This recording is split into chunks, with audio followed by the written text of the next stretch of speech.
2 and 1, Smash Mouth Sports. I'm your host, as always, Preston Bailey. Feel free to like and subscribe to the channel. We appreciate everybody, whether you love us or hate us. This is not all about a love fest for Smash Mouth Sports. With me is Cam Vieira.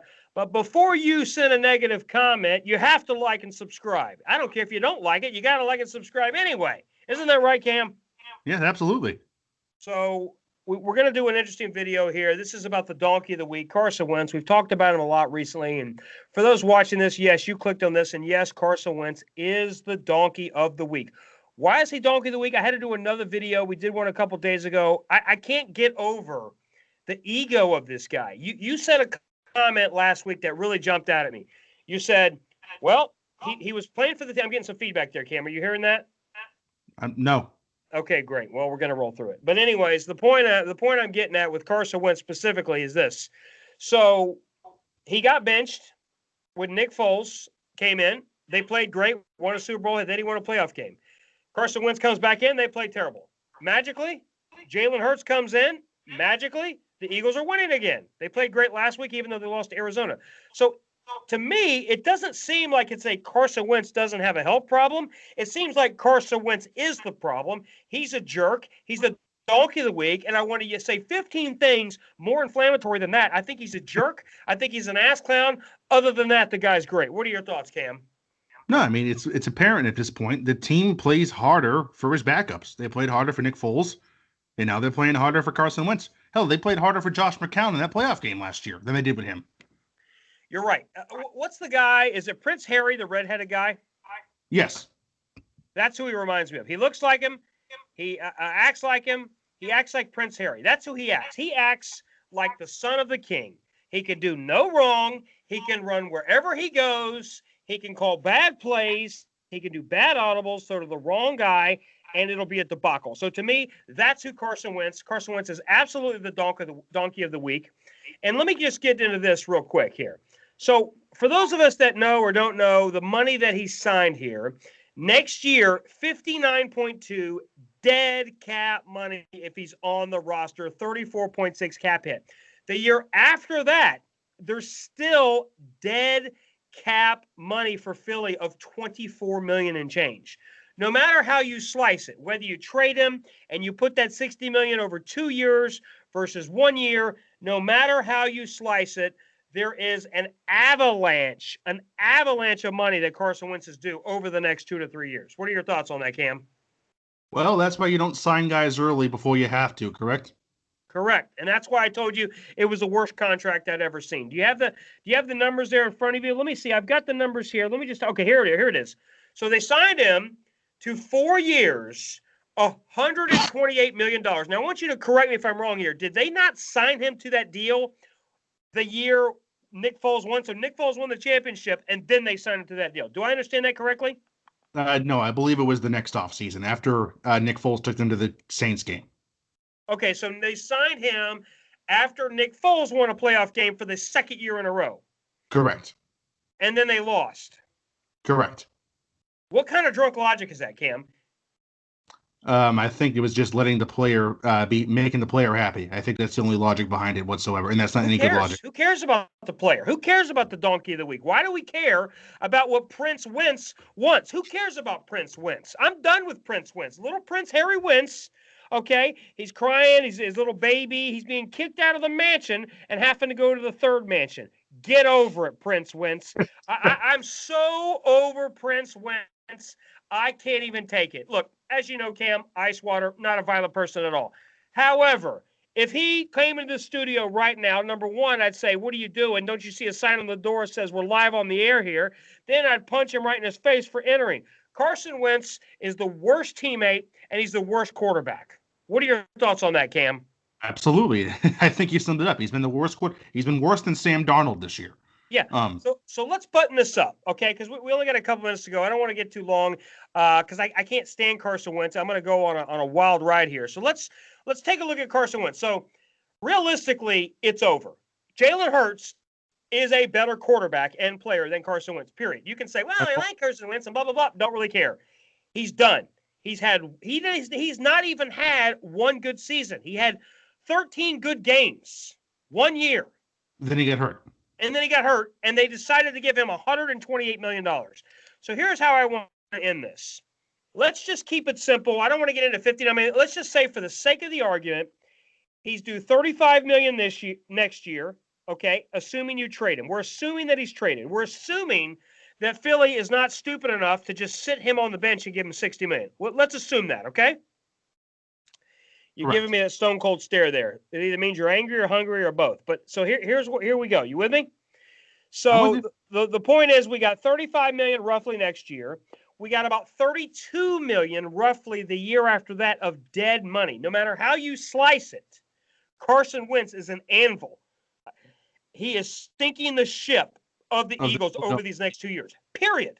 Now, here is my theory.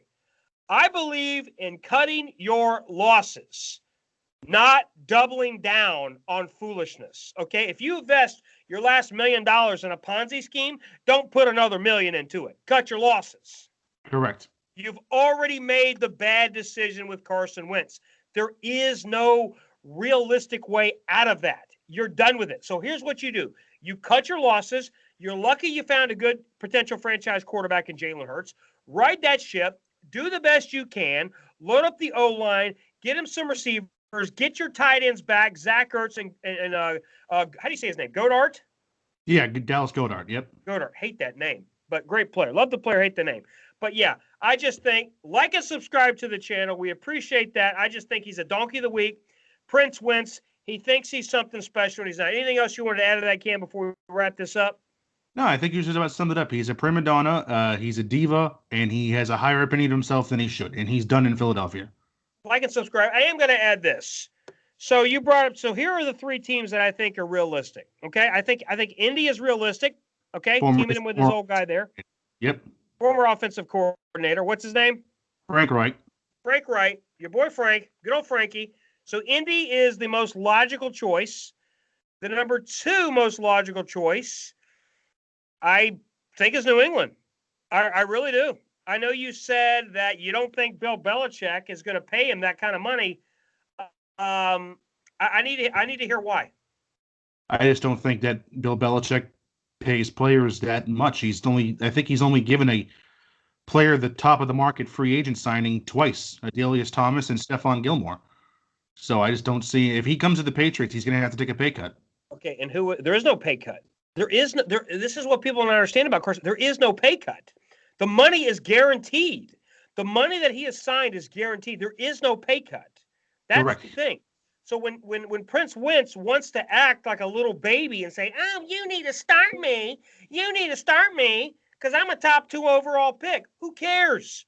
Who cares that he's getting $128 million?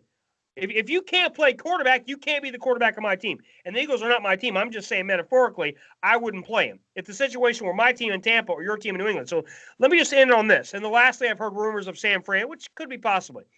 Specifically, I see Indy as the most logical choice. Number 1, they currently have the most expensive quarterbacks in the league with Jacoby Brissett and Phillip Rivers. They're paying Jacoby Brissett close to $15 million. So they're looking at $40 million for those two guys. Both of those contracts come off the books this year, after this year.